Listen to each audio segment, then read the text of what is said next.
remember one sergeant going around during an amphibious landing toward the end of the war with a carbine butt knocking out the gold teeth out of the mouths of the wounded.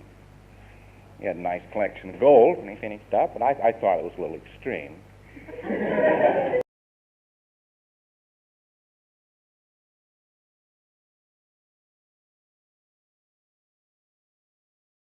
Such as in Hollywood one time, a fellow criticized some scenes I wrote. They could make life hell for you, you know.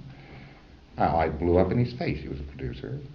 He said to me, he said, Ron, he said, I think you must have had a ghostwriter write these scenes because I don't think you can write that badly. Well, that is the signal that you are now going to have an office in the basement, don't you see? And that is about the end of that. So, the way Hollywood goes.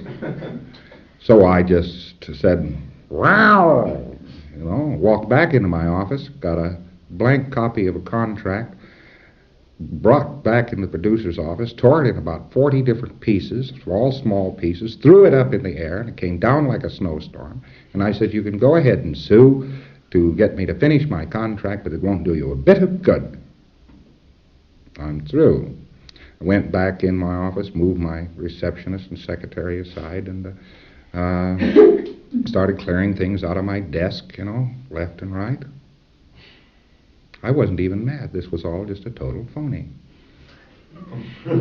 I wasn't even upset. I knew what I was doing. His favorite yes man didn't take 5 minutes to be standing outside of my door, and I can remember those words. He looked at me pathetically and he says, Lou likes you, Ron.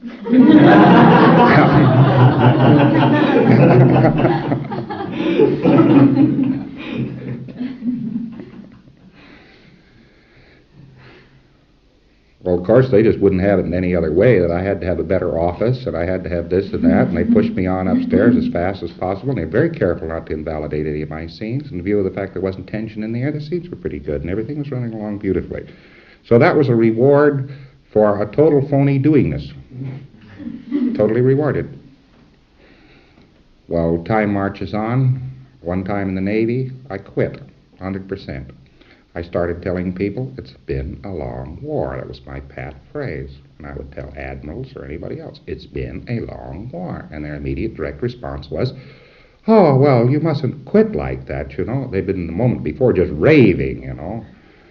And you mustn't quit, and so on. And of course, I had them backed up against the wall. They'd look at me, and I had campaign ribbons all over me, and they just, you know, said, well, what do I do about this? And they put them in a total no. It was a not doing this, and nobody could get me to do a thing.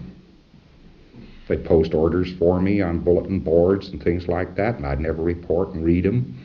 And they'd tell me to go here and do that and do something else. I just never bothered to move. They'd come around and beg me to after a while, and so on. And I'd, in an offhanded sort of a way, go up and slouch through it one way or the other. Do it all right, but now that was, they just couldn't do enough for me. So that was a total reward for not doing this, huh?